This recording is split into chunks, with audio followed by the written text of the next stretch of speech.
Hi guys, welcome to my channel. In this video, just to show you guys that how much power actually my solar panel is producing today after replacing the wire. Before I'm using extension cord.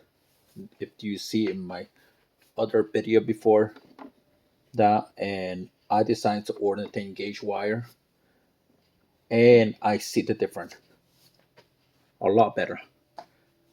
For today, it's producing 239 watts on this solar charge controller. On this one, it's 409 watts. So enough power to charge all my battery.